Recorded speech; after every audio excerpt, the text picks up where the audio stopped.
Nuestra próxima canción es para aquellas mujeres que dedican su vida a trabajar silenciosamente.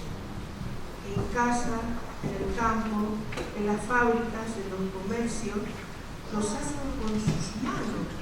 Esas que como pájaros, desde el amanecer, trabajan duro para convertir lo cotidiano en algo mágico. Es la magia de la vida. Son personas anónimas.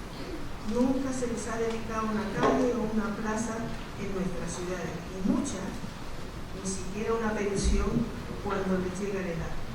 Es pues un homenaje a todas esas mujeres que, madres o no, dedican su vida a los demás. ¡Bravo!